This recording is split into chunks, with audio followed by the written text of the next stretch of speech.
makes it easier for us to edit, and that way we don't have to listen to my voice with the question. You'll just say, well, my favorite color is, ask what your favorite color is, kind of thing. Okay? Give me a minute to think on that one. Right, I know. Ask that? That's the old Monty Python. Red, no blue. We're you rolling. got that one, right? Yeah, it was good. Okay. Actually, Talk to me a little bit about your earliest memories of ballet class and the rigor of it, and if you liked it or... My earliest memories of ballet class weren't that long ago, actually, because I started dancing in high school, my senior year of high school, actually. And my aunt was teaching ballet class at the time. She had a small studio that she taught out of. And I never really had much interest in it in the first place. The first thing about dancing at all entirely was that she had gotten us tickets for Cats for Christmas. And so I got a chance to go see a Broadway show for the first time. I thought that was pretty cool. It was pretty exciting. And the next thing after that, I saw Michael Jackson's Thriller. I thought that was pretty exciting. I thought that was pretty cool. I was playing basketball in high school at the time, and whenever I was on the courts, we were supposed to be running plays. I was always thinking about choreography instead, so I thought that might be a sign.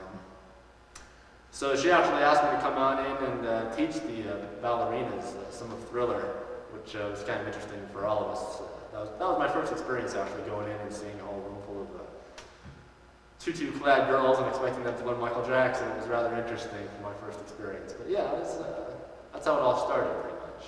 Is it common for male dancers to start late? It seems to be a story we're hearing more than once. There are occasions where some start very young, but yeah, most of the time I think due to peer pressure in high school, you need to be on sports teams and getting involved in other machismo activities. If a guy has an interest in dance, sometimes it gets pushed away to the back of his mind while in that public eye until he gets a chance to really get out under that shadow and just do it because he wants to, which usually happens after school, maybe even in college sometimes. A lot of people start. What's some of the hardest things about being a dancer, besides the physical? Talk to me about the physical. Well, the physical, the hardest things about dancing, sure, there's some pains. You have to get here very early in the morning, warm up all the time, and just injuries happen all the time. You always have sore muscles, sore back, you twist an ankle, you're out for several days. In normal jobs, if you have a slight injury, you can still go in and work and get through your day. But unfortunately, in this particular career, if you get a slight injury, you twist an ankle or something, you're out for a few days, and it doesn't feel very good sitting at home when everyone else is in here working every day. Talk to me a little bit about the preparation that you've been going through for dance technology, working with David Parsons, and sort of as a choreographer, what's he been like to work with? How's he been different? This gets edited, right? What's this? No, I'm just kidding. No, we keep all the bad stuff. Right. David Parsons, well, he knows what he wants, very much so. He gets in there and he's very forthright in telling you exactly what he thinks he wants, and then you try to give him as much as you can. He's a very creative guy. He just kind of throws stuff out at you, and you got to pick it up right away. And I think that's a pretty decent thing to be as a choreographer. You don't want to sit there and write everything out on a piece of paper. You just want to kind of go through movement and see what works, and when it does, it's great. And he's really good at that. Talk about dance technology as a new way for people to look at ballet with the multimedia aspects. Right. Well, of course, is the MTV generation pretty much, and I think whenever you fuse something classical with something very contemporary, it broadens the horizons for a lot more people. Children, kids, older folks, everybody can appreciate all the mixed media of it. They come in, they can appreciate the classical aspects, the dancing, and then if they get bored of that, they can look up on the screen and see laser beams flying by. So it kind of keeps them entertained the whole time. That's great. Sure. That's great. Anything else? what position did you play at basketball? I was a center. Well, I was a center and forward. It was a short year in high school. I was only 6'3", so they didn't have a lot of super tall guys, but. So how did you do? Were you very good at basketball? I was all right. Yeah, how did I do? Yeah, I was pretty good. Well, my father, talking about getting started in ballet, my father played with the NFL, several years. He started out with the Denver Broncos, with the Detroit Lions, and the Buffalo Bills. So he was very excited when I decided to start taking dance classes. He thought that was quite interesting. He's a little better with it now. He can appreciate the athleticism of it, and he comes to the shows sometimes, and he just sees the stage as the stadium, and the audience as the stands. If you happen to have a girl up in a lift, he'll scream out "Spiker" occasionally, so we have to get used to that.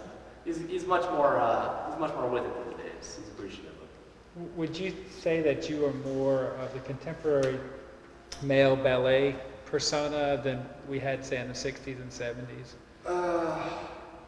Me personally, or the generation? Just you, would you represent the change? What we're seeing here at the Atlanta Ballet is that there are some athletes who have become ballet dancers, as opposed to in the past he may have said they were homosexuals would be ballet dancers or something like that. I mean, the stigma is it changing? Right. How do you perceive that? I don't want to say that I represent any particular group of people. I think I'm out there on my own somewhere. But as far as the athleticism, I think even back with Nureyev, I think he really started it. You really see the powerful jumps and the masculinity of it. Whatever personal life he may have, hopefully that wouldn't have any effect on the public's personification of what a male dancer should be. So I don't think it's too much changed. I think there's a high interest in technique and athleticism, and it gets higher and higher. Every single year, like with sporting events as well, even the Olympics coming up, you just keep pushing, you try to get everything better and better and better. So, yeah, I would say it's definitely heading towards that direction, just trying to improve yourself constantly in every single possible way. Does David, as a choreographer, also enter into that, where he's asking for more athleticism, like in Caught, where it's purely, to me, athleticism that's required there more than anything? In Caught, yeah, that's mostly just a really big flash, just a guy out there just giving it his all, just very animalistic out there. In timepieces, it's very more subdued, again, because due to the special effects, they can't overplay the dance aspect of it, because they have to intermingle so many other mediums into the dancing. So it's kind of all blended instead of just completely in your face with the dancing. So ballet has changed a lot. It's changed, but it stays the same. Same steps. Same steps, different attitude, right? But isn't David asking for some steps that may not have been in the... He's asking for some steps that no one's ever seen before. Yeah, he has some funky things. Some of them are exciting. Some of them are interesting. Well, you can look at Nureyev, and he made a triple pretty regularly. The triple what? Triple whatever it was, spin or whatever, and in the air.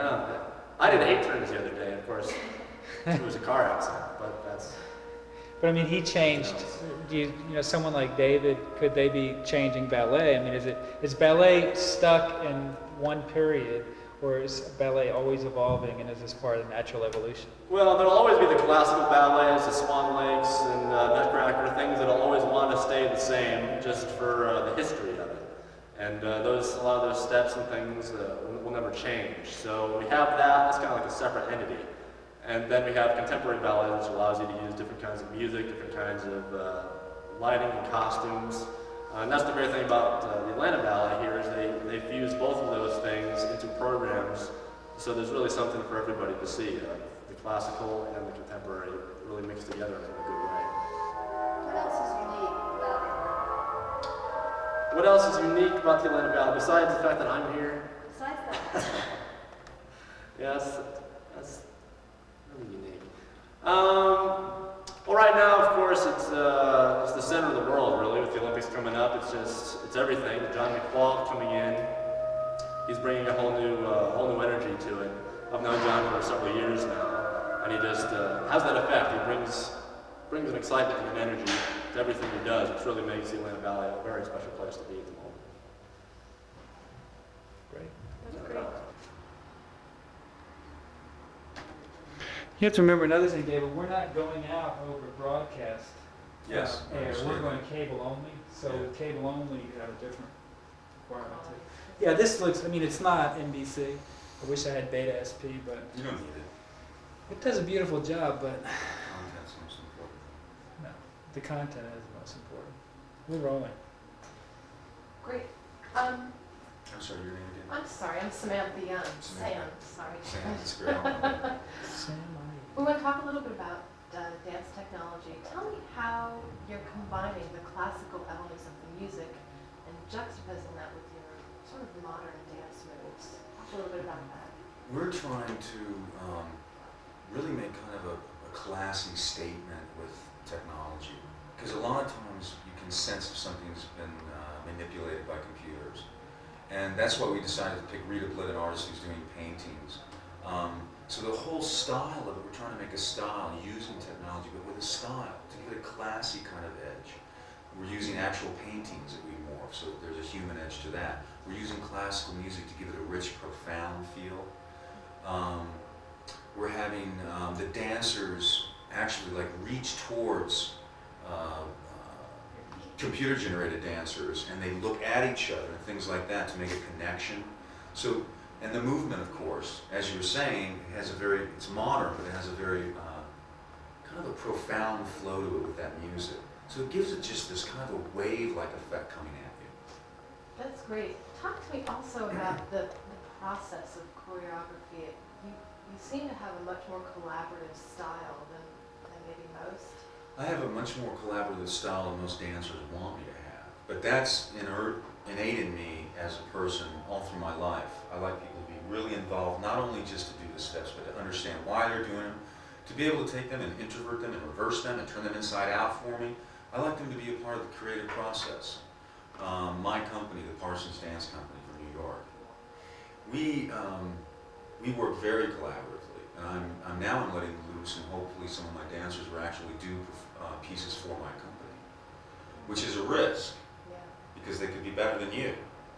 But the collaborative process is very important. That people give to a piece, you get more out of it, the more you give, just like life. How receptive has Just move Atlanta? back. Just move Mhm. back. Right there, stop. And then sit back in the chair. How collaborative has the Atlanta company been towards this process? Have you been I finding it can- receptive? I can walk into a room and know what dancers I want to work with and the ones that are just there for a job. And unfortunately, in a lot of companies, there are people who, don't see that they're looking at somebody who's going to give them a lot of leeway if they are creative, if they help. I think the Atlanta ballet dancers are receptive, but not to the standard that my company is, not even close. And has that made the process more difficult? It makes the process more difficult. Because you're straining to get people to work with you, or because you're not having a conversation, maybe? It's a lot of times in the ballet world, you're just trying to be a dancer, so you want to be directed every step of the way. And what I like to do is find movements that make them feel good and that we can take from ballet and kind of meet halfway and make them have a modern edge to them. But these are great dancers. They're doing a wonderful job, and I think when I'm gone, they'll see how much they could have enjoyed working with a choreographer who pushes them not only dance-wise, physically, but mentally, creatively. When you begin to create, or when you began creating dance technology, where did you start? Do you start with music? Do you start with an image? Do you start with a feel? What's the process? Well, because you don't work in dance technology and with these supercomputers and all these mad scientists over there, you don't know until you see what they have. Your tools are choreography or movement. Their tools are images that can be produced, and they basically can make any image you want. So I think, first of all, you look at what they have. You're going to communicate with that. You find out what medium you want to use, what type of movement, and then you start to restrict yourself, because if you're in technology, you can do anything. You start to restrict yourself, and that's when we did a storyboard. We decided to do a thing about time. The piece is called Timepiece. It's just kind of man's evolution along with technology at the same time. Do you ever experience the equivalent or the dance equivalent of writer's block? And how do you work through that? Definitely. I definitely experience, writer's block or dead studio time, And it's very hard to keep those creative juices flowing all the time. But the best time for me is when I have a rest from touring, because I tour all over the world and run a dance company and dance and choreograph. But the time will come when I'll have more time to rest and recharge my batteries. Where do you find some of your inspiration for things? Do you look to other mediums for that, or do you look to books or relaxation? What's the... I look to, yeah,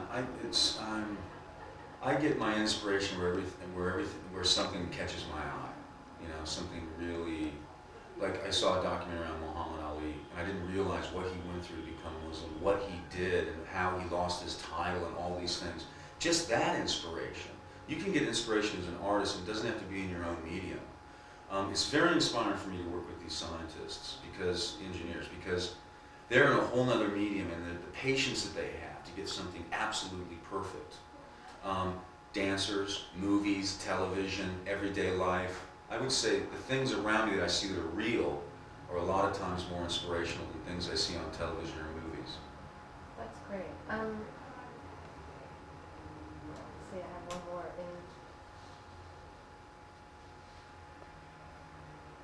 Oh, here we go. When you create a piece like this, do you have a team of people that you work with, or does it just sort of vary with where you're working? Do you travel with a couple of other people, or designers, or assistants, or? When I work with my own company, I usually have the same. I use from a group of people.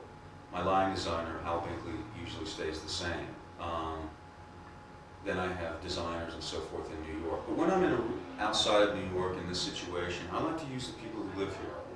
Like April is doing the costumes, she works here. And then we have the engineers over at Georgia Tech. So basically it does change where you are, the kind of people you use. You talked about the process being collaborative, working with the dancers and coming up with workarounds. Is a piece ever done? Is it ever completely done, or are you always modifying and making changes? For me, there's a piece is never really done. There's always some way you can go into it more, and as you grow older, you look at it differently too. If you do a piece 5 years ago, it's not like like songs where the Beatles will lay down "Let It Be" and everybody will freak out if you change it. They would. That's not true in dance. It's not as it's popular as an art form, and so you do have that ability without people freaking on you. And also, you grow older, so you want to change things. You mature. So the process is more fluid. How did that impact, or how does that impact working with technology, combining the fluidity of dance with sort of the Rigidity. Kind of staidness of technology? Well, it is pretty rigid, the technology, because once it's in that computer and then we project it or whatever we're going to do with it, it really has to stay in that shape. So what I've done is given them boundaries, and inside that I can move my dancers, the humans, around a lot easier than I can move those computer guys around. And correct me if I'm wrong, but you haven't been classically trained as a ballet dancer, is No. that correct?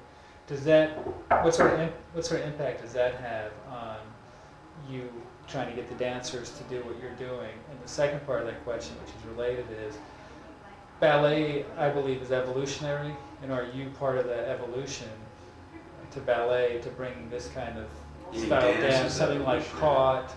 Dance is evolutionary, not ballet. Dance, but ballet being a dance was also, and from the stodginess of the old days where, attendance is down to newer pieces that are now drawing crowds back in, are you part of that evolution now that maybe 200 years from now you might be considered one of the great masters? What was the first question? The fact that you're not classically trained, is that a negative or a positive factor in both getting the dancers to work It's with you? interesting being in the modern world because over the last 10 years, things have changed greatly. Paul Taylor, who I danced with, has done pieces on major companies. I just finished a piece for New York City Ballet. I was a guest artist with New York City Ballet for 4 years. I also did works on Nureyev and Baryshnikov. So here I am in modern dance. What's happened is changing very rapidly because the ballet world realizes it's got to get out the contemporary life. It can't be in 200 years ago time frame and mindset anymore. And you're going to see a very big surge in risk taking, in adventuring and experimenting with ballet companies and modern will grow because of that. People will see it. Modern dance it's an indigenous American art form like jazz. It's one of ours. How does that relate to what you're doing here with dance technology? That relates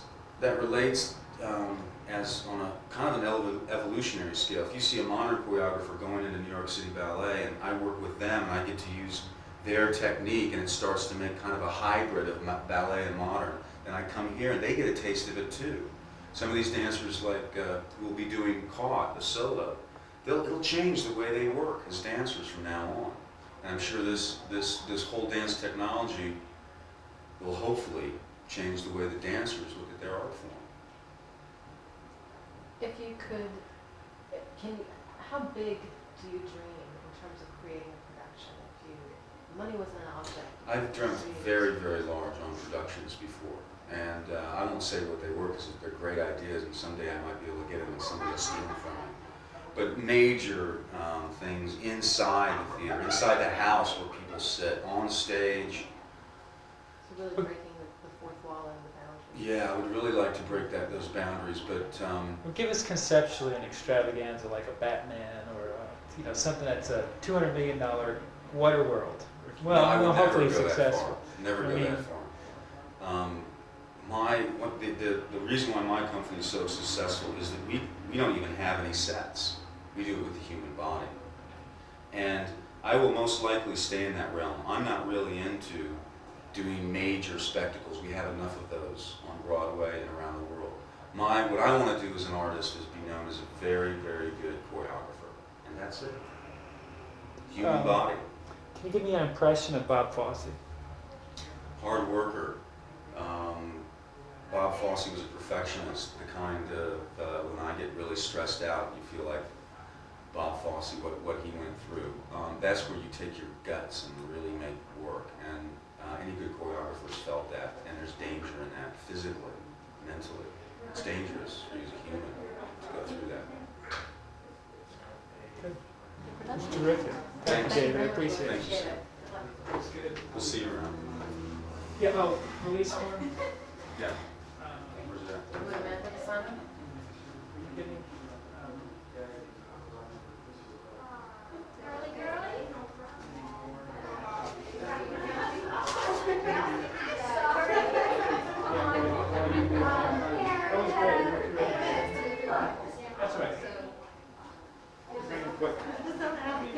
Everybody bring them all three in. Bring them all three in. We'll do all three.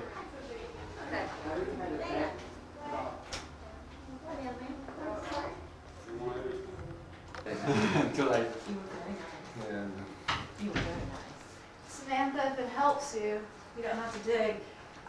Something significant about Way is that he's been here longer than anyone else, I guess, right? How long have you been here? Actually, in the company. In the company, yeah. But we are together here, right? That's right. But she was she was like this little. Okay.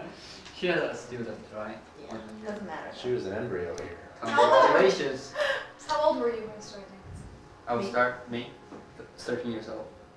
That was 79, 1979. That was long time ago. God. God, How old are you? old. Do the math. Yeah, 13 years old. Could we ask you to do one thing when you answer a question? Yes. Could you restate the question? Because the one thing we don't want to put in is our question. We want you just to say, how old were you? Well, when I was 17 years old when I started dancing. But restate it because the question won't be part of the show. How old was I? I was 17, Exactly. I think. Okay, I have a question. You don't have to stay. Who my has a favorite rehearsal color. at 5:45? Everybody. Okay. So go. Talk to me a little bit about dance technology and the Timepieces project. What's it been like working with David Parsons as a choreographer? Me. Just have a talk. You can talk amongst yourselves about. So started. I think it's interesting. He's very different from a lot of choreographers that come in. He's definitely different from classical ballet choreographers. A lot of those choreographers write down what they want, just bring in and say. They look at a piece of paper and say, "Okay, do this." But he sort of gets up and runs around the room and jumps up and down and says, well, this looks cool on me, and then you do it, and if it doesn't look good on you or you do something else, either he'll say, wow, that's really neat, or check that out, Check this out. or he'll Basically, say, no, I don't like it. Yeah, basically really free. I think it's free mind for him too. He does like see your body and then see what he doing and give to you and what you can react. And then you have it, you do it. You don't have it, that's change. That's like Yeah, he's got kind of a regular guy approach to dance. He's not quite as eccentric as a lot of choreographers come in to have some, wild zany ideas. He's kind of a down to earth kind of person and just somebody you can pretty much relate to most of the time. Very earthy. Do you enjoy the collaborative process that he brings to the table? Is it fun to work through that? I think he allows a lot of input from the dancers. If he doesn't have an idea for something, or he says, "I need something to the left," and then everyone tries to come up with something and work on steps their own, and that helps everyone. It helps you him just in the do it. process. You're just doing your own step, like what you're thinking, what you're doing, and he look at you, and he feels good, and he's like, okay, let's do this. People doing it. Yeah. But that's how it's easier. I feel Yeah, it's easier. easier. You feel more related to the piece. It's more personal to you. Part Than of you. like, yeah. Oh, that's right. Thank you. You just feel like you're a real part of what's going on. Not, oh, I have to do this ballet that somebody taught me. It's really it's good. And how does dance technology, in terms of the technology itself being incorporated into the ballet, what are your thoughts on that? Is it fun? Oh, I feel it's broader? interesting. Yeah. I feel it's interesting. I think it's great. Most of the time we're just doing regular performances. We're on stage, we have a few of the lights on the side, and it's pretty basic, the same kind of performance you've been doing since the first recitals you were in. So now, with the technology going as far as it is, you got these laser beams firing down at you, big screen videos, and it's so much more for the eye to take in. Then, of course, seeing dancing is obviously the core of it, the centerpiece, and what we want people to go to see, but you add all this other dimension to it, and it really creates much more of an atmosphere. It's a much more of a big performance than just the dancing aspect of it. It's very exciting. I think Wait. it's really great. How did you get started in dancing? That's interesting questions. How do I start my dancing? Is chosen by the Chinese government from the cultural department. They've been looking for dancers all over the China, different province, different city, different school. And while I was a student, one day they just come up or show up in the studio. They say, well, let's stand up, and we all stand up, and they measure us, and they take tests for the flexible and the foot, and of course your face, your arm, the limbs. What did you get on that test? A+, right? I got A+. All right. I got over A. Nice going. And then they just mentioned, do you want to go with us to Beijing? I was in my hometown, Dalian. So I said, well, I don't know. I have to ask my parents. That's really decisions on them and my parents. So basically they have to control, they control most. So I have to go with them. That's how do I into the ballet. Before I went to the ballet, I never know what is dancing, what is ballet. It's like, I don't know. Do you know something? I don't know. It's like white paper. That's what they want. They want to pin on you, give you an idea, and show us. Is that something that you would recommend as a method in America, or do you think it's I guess so. here? I love the way they've been teach. If the kids come white paper, and you got a good teacher, just say, let's do this, and they would be feel step by step, and the music, the step, they'd be interesting day by day, and then you got really good technique, just you put them together, step by step, not just jump in the class and learn this combinations. You would be confusing, how do I move my leg, how do move my arms. That's a lot how I learned how to dance, which is funny. Yeah. That's really, I think, different way, but it's harder, How did you get started? I got started in ballet really. My mother wanted to do it to give me something to do. There's a terror around the house. They need to get her outside. We always had lots of music playing in the house just because my family loves music and my parents love music, and I was always moving around to it. So my mother said, "God, we got to do something with all this energy," and I I was taking this class. It was like half an hour of tap class and half an hour of ballet class, and I hated tap. Baton? Huh? No baton? No baton, Oh, no that's fire too baton. I hated the tap. I was like standing in the back, shuffling around with the tap shoes. But the minute the teacher said, put on the ballet shoes, like a little halo over my head, Oh, no. I just, something about it. I loved it. I loved it. I was 4 years old when I first took ballet. And I just thought, this is cool. This is what I want to do. What do you think about dancing in your hometown? I think it's the greatest thing. It's the greatest thing ever. It's wonderful. My whole family is here in Atlanta, and I have people that I've known forever, all my life, and they come and see the show, and I just think it's wonderful. It's wonderful to have grown up in a school in a city and dancing in this company even when I was a student, to watch this company evolve. It's been really an incredible experience for me. Free dinner every night. Sort of. Sort of, yeah. It's been an incredible experience to go from one director to another, to see how the repertoire changes, to watch the dancers change, the staff, the building, the surroundings, I mean everything. It's really fascinating. It's great to be a part of. I was moved by that. Thanks. Well, the Atlanta Ballet is the what they first do. company I ever saw Good time. perform. Yeah, they need to So go. that's pretty cool. Thank you. I wish we had more time, but you actually sound.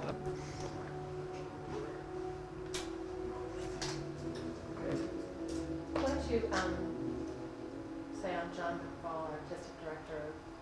Tell me a little bit about who you are and what you do with the company. I'm John McFall, Artistic Director of the Atlanta Ballet, and I am here to provide some guidance to bringing the arts more into the lives of the people of Atlanta.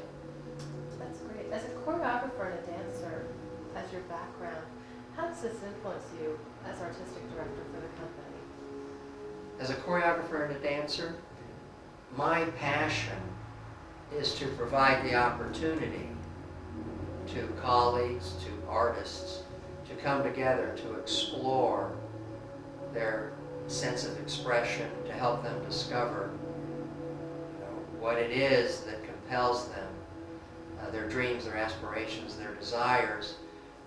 I'm just here to help provide that opportunity.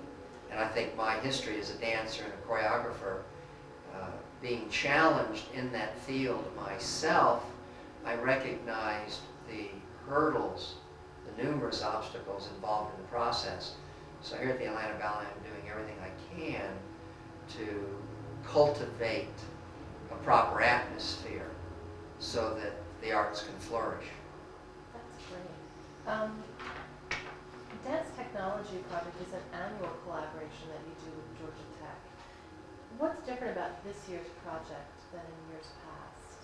Well, in any collaboration, whether you're a scientist or a choreographer, a painter, a novelist, whatever, I have also worked with scientists in the past.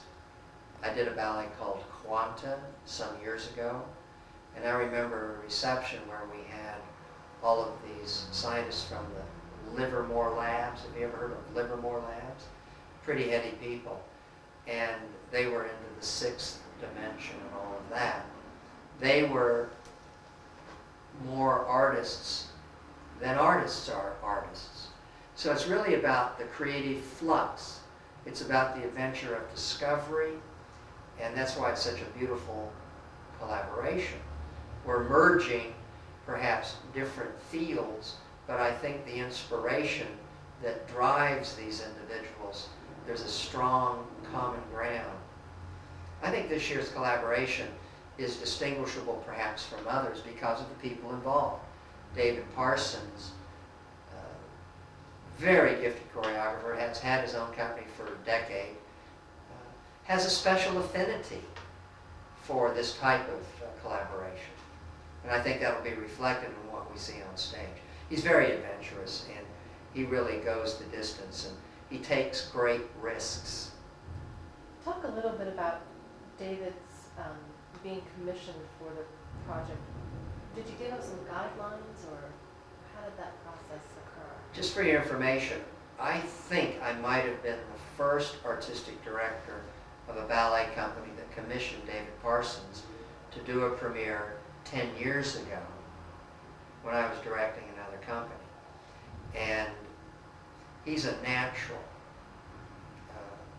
As far as commissioning, I mean, David is the kind of individual who is sort of, at the same time he's poised and he understands his craft very thoroughly.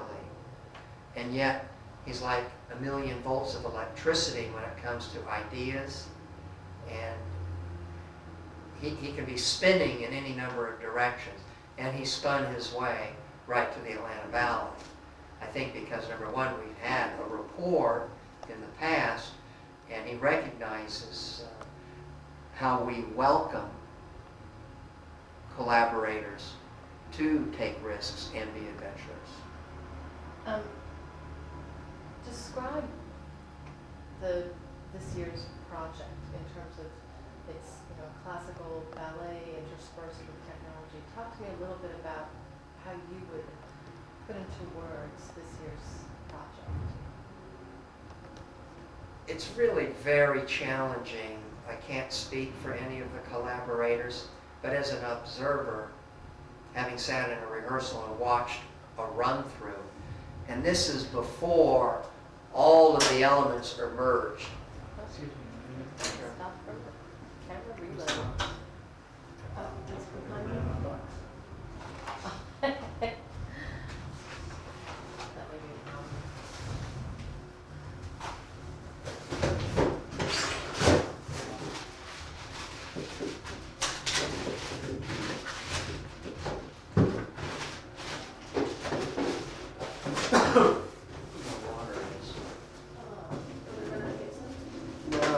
I've got it around here somewhere.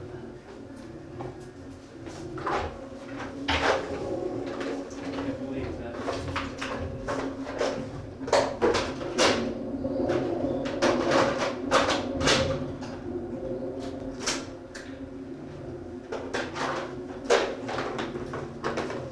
I could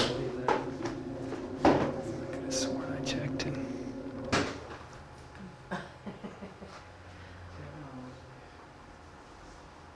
So I had started to ask you to describe this year's project a little bit in terms of there's dance and then there's multimedia. And you just got into talking about As an observer, right. I had the opportunity to see a run-through of the choreography. However, none of the other elements will be merged until everyone's in the theater together. So what's at risk for the choreographer is it's all there floating in his mind's eye, so to speak. So conceptually, when he's doing the work, he's thinking of several different things all at once, but he can't touch it, he can't see it. He can feel it because he has the ideas. So the theater time is also very critical because that's where you adapt, evolve. There's all that little nuance and detail that could change over a period of a couple of days. So it's a very stimulating, very exciting time. That's why I think that David takes more risk than the average person. Everybody's a lot more comfortable, like if you're born in Missouri, seeing is believing, that sort of thing. So as an artist, I think David's doing what needs to be done. Talk about the people at Atlanta Ballet and how, since you're coming to the company, what's changed and how the people are affecting the direction that you're taking the company? Well, the artists in the ensemble are an eclectic group. I'm not inspired to hire or engage an artist because of their body type. It's really more or less about the dynamics involved in the creative process. Not all dancers are comfortable exploring the unknown. And if you have a repertoire that represents a wide range of expression and style, you need artists that are adventurous who feel comfortable performing in a variety of styles. They can be on a program where they're in bare feet, point shoes, tap shoes, whatever. So that's sort of the look of the ensemble. That's really good. Do you want to continue a little bit longer? Or? Yeah, can you tell us something about some of the individual dancers in the troupe, and Maybe a contrast between a couple of them? Well, I mean, we talked about David. I really personally, I try to remain as objective as possible. And in fact, gender and types of people, I try to avoid getting caught into a category of how I perceive artists or individual dancers. In fact, one of the solos on the same program is called Unanswered Question, that I choreographed for a young man, but we have a female dancer performing it. So depending on what night you're there, you'll see either a lady or a gentleman perform it. What about something like Caught and the skills that it takes to perform something like that? Well, here again as an observer, Caught, I think, is most successful perhaps when you have a young artist who is capable of moving all parts of his anatomy almost separately, and yet in a very fluid way, something very serpentine. But it's really fundamentally about projection. And some people are perhaps much more fascinating to watch when they have something to share, something that just seems to, like a race car, fly across the footlights and wash over the audience. Even though there are some technical elements involved in Caught, watching David Parsons do it is really pretty fascinating as a choreographer and as a mover. I mean, the way he moves is stunning. That's great. Well, moving to Read My Hips, where you have something like that, only you've got, is it 18 or 20 performers simultaneously doing something that's unlike any traditional ballet. That it's not the Nutcracker. Can you expound on the differences between something like Read My Hips and doing Cinderella or the Nutcracker, or the evolution of ballet, or is it future? How do you Well, the synthesis in classical dance, it's been developed over a long period of time, many generations. So it has a very narrow focus, and the expectations are very clear, and it takes a considerable amount of repetition and practice, years of application to become a fine classical dancer. The very endeavor of doing that can be very confining, because many ballet dancers are not capable of letting go, because you have such a strong muscle memory that you've developed over a long period of time, the syllabus and all those steps, etc. Whereas something like Read My Hips, or what might be described as a contemporary piece, you've really got to be comfortable as an artist discovering what that feels like. And it's possible to do that without compromising your classical knowledge.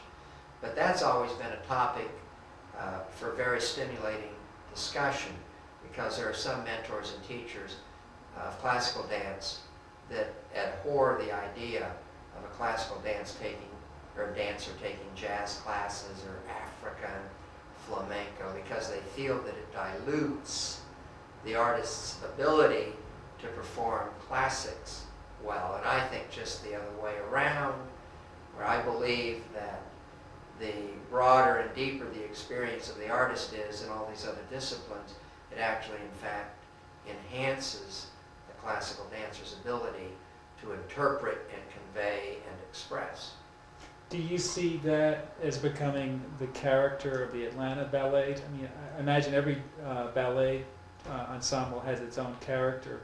Do you see the Atlanta Ballet being one that's not just traditional, but...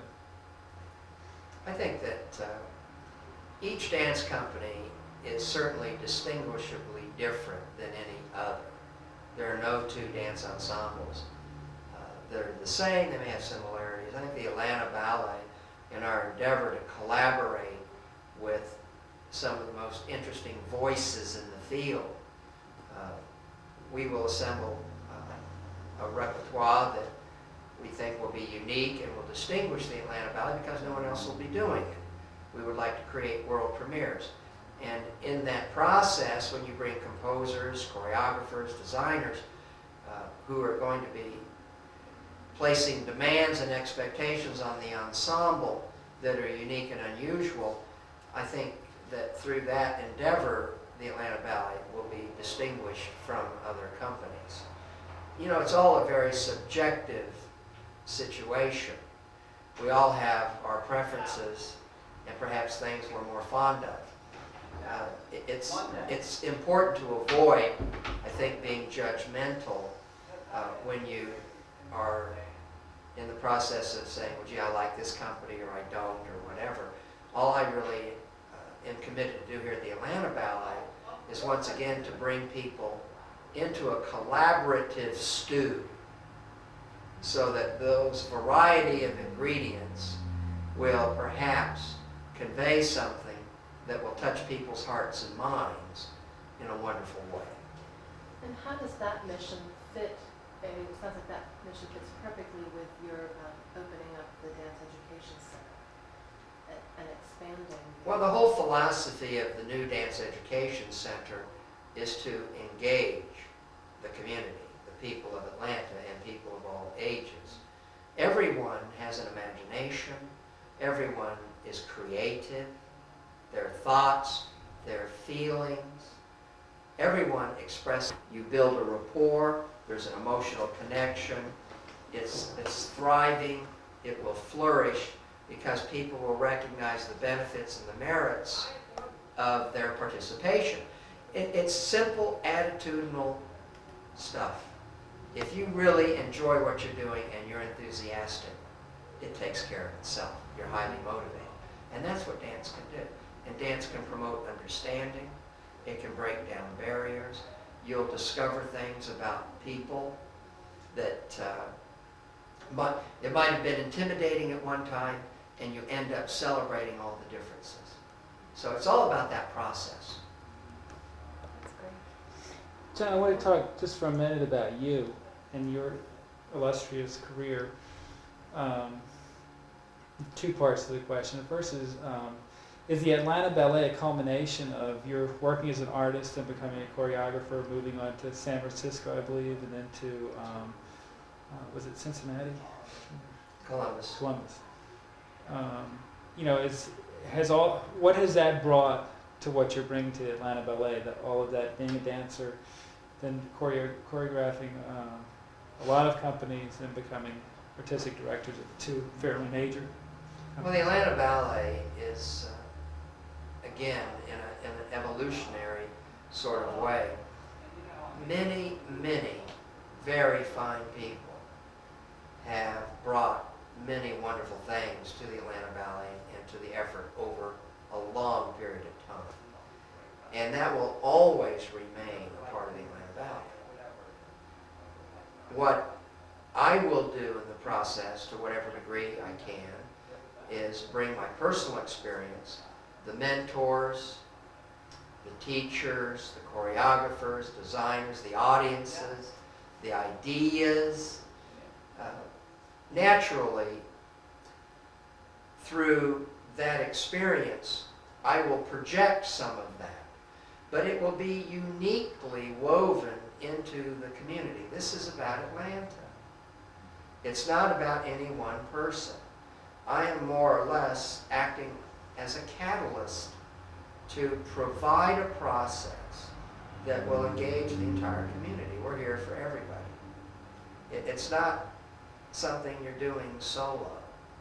And having choreographed on lots of different companies, having observed many artists and performers over time, like any kind of a poet, I would bring their thoughts, their feelings, their gifts and talent into this process, but really then it's going to be handed over to many other people who will then take that, create, and project that in their own special way. Would you consider yourself sort of a Pied Piper of dance in the city of Atlanta, or would you see that as part of the role, not just of being artistic director here, but of getting the city involved as well? Well, you can be an artist sitting on a mountainside all by yourself and contemplate and have a very rewarding experience, but I've always been one that's much more fascinated with helping the process be a very accessible one. I am more thrilled to see thousands of people participating rather than just a handful. I think the more the merrier, the more energy, the more vitality. I just think it thrills me that people that might be going to baseball games and other sporting events that do all kinds of interesting and different things might all, in their own special way, at one time or another, be brought into the process of dance. I would really like to touch as many people as possible. So perhaps in that sense, there's a feeling of a Pied Piper. I'd like to help share the wonderment, the joy, the beauty, the magic of dance that has certainly been personalized through my own experience. I would like to share that opportunity and bring those same kinds of benefits and rewards to other people's experience. Do you see it changing personality type or changing person who is actually becoming a ballet performer?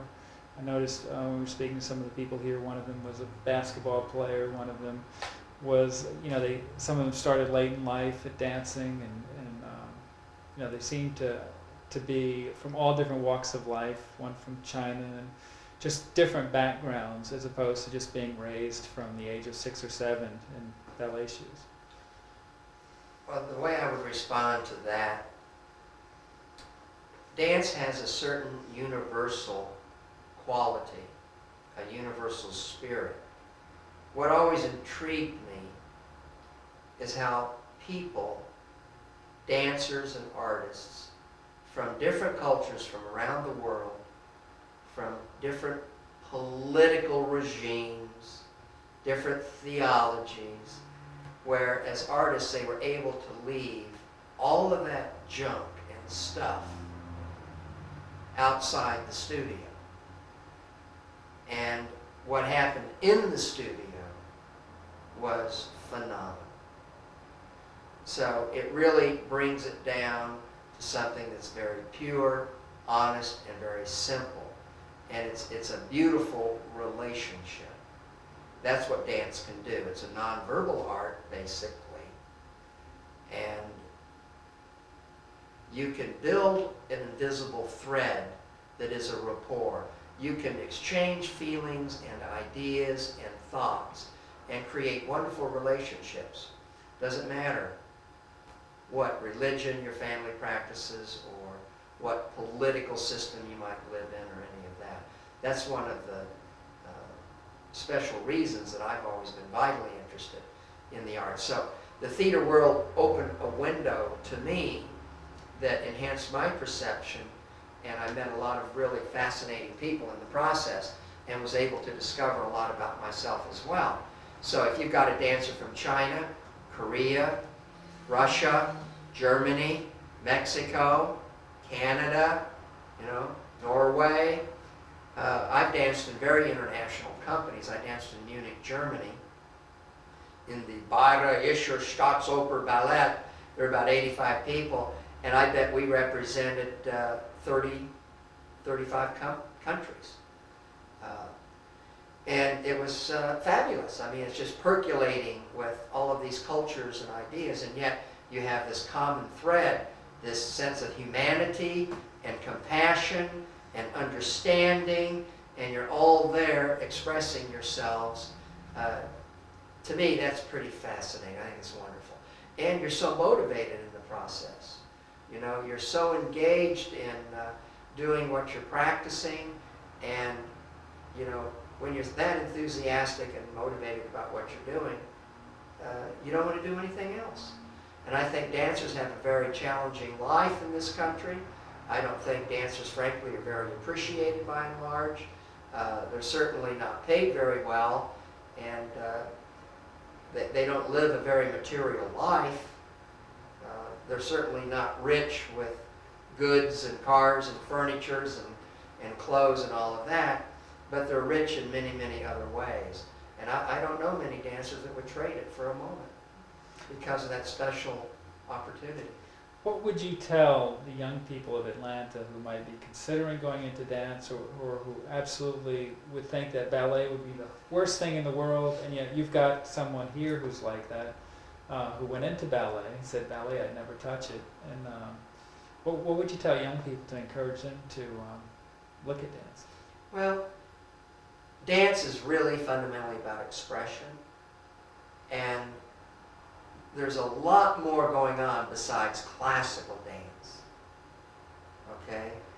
And anybody who wants to enjoy themselves, especially with lots of other people doing similar things, dancing is so physical. You know, you perspire and you get sore, but when you jump into the air and you spin in space and you hear the music and you can just celebrate being alive, that's a thrilling feeling. And anybody can do it. Absolutely anybody. And it doesn't mean that you have to be a professional dancer. You can just get in there and have a fabulous time and be whoever you want to be. And I think it's part of a journey. I think getting engaged in dance is part of a process. It's enlightening. I think it can lead you into all kinds of other wonderful facets of your life. You discover a lot about yourself and others. It can be very enlightening and very insightful. And it can guide you. And you can find things that you never knew existed before. And all of a sudden, you can be so focused about what you want to be. And you can use all of the elements that you practiced in dance. Discipline, okay? Merging all of those things to achieve something. You just use all those same things to become whatever it is you want to be. I think dance is a guide. I think dance gives you signposts. And in the meantime, it's a heck of a lot of fun. One last question and one technical question. I'll give you the technical one first. In a process, technically, like this dance technology, what's the first thing you do, the second thing, the third thing? What are some of the steps like? You know, you have to get the dancers, you have to get to pick the pieces. You know, what are the specific technical steps in, you know, in a general terms? In choreography involving dance technology, Putting it on, the whole thing from beginning to end. Well, you know, just real quick. there really is not a sequential formula. And it depends. Every choreographer is different and unique. And if you watch a choreographer's career, they will not necessarily duplicate the same process every time they do something. Each time they may create a ballet, the process can be very, very different. But there are some general craft elements that do tend to merge in a variety of ways. I can't speak for like David Parsons, but I think it's a very fine example in the collaborative process. Choosing the music. What sort of a palette of feeling did he want? He originally started out by commissioning a score, but then he ended up with a Goretzky piece that gives him this palette that he can just about create anything on. So it gave him incredible freedom. It didn't have like this constant rhythm that he either had to ignore or glue himself to. The visuals, I think what he did was he digested all of the potential engineering, technological aspects of what computers and imagery and all these things could do. He threw those ingredients into his creative process, just like if you're going to bake a cake or something, except he's making a ballet. And I think he stewed on all that stuff. He made choices. And then a lot of times, ultimately, instinctively, you throw in all of intangible qualities. And sometimes these things surface on their own. That's why the process is never, you know, a formula. Otherwise, it'd be a carbon copy. You could just put a stamp on it. So it's always a flux. And I think to whatever degree communication occurs, when you're talking to engineers at Georgia Tech, it really is a matter of how successful that communication will lead you to what the collaborative effort, how is that going to merge to throw what up? I think everybody had to be very open. Nobody had all the answers. See, in the creative process, you don't necessarily have any answers. You're all sort of like on an act of faith, leaping into this situation and opportunity and being completely open to it, and then responding in a variety of ways. So there's a lot of chance involved too. So it's a combination of experience, craft, adventure, communication, chance, and instincts. Okay, the last question is, it seems that, you know, I have a 7-year-old daughter, that you grow up thinking that ballerinas are all beautiful, and Ballerinas are all ballet dancers are all incredibly graceful and elegant. What is that like to be one of that group? Because even being here for the last 2 days, we've seen people, they just walk. When they took a break at one point and they even grouped themselves in what might be a Botticelli painting. They were perfect groupings. I mean, just instinctively they do those things. What can you tell me about that sixth sense or sixth level thing that happens when your life is immersed in this kind of beauty all the time? Dancers, for a lot of different reasons. One, because it's a bit of an isolated existence, to the extent that you spend years and countless hours in studios. You're not immersed into the general population as often as perhaps other young people would be, because it takes a pretty substantial commitment of time and energy to achieve this. So you live in these studios together years on end, and there is a kind of intangible glue. There's a spirit and a thought and feeling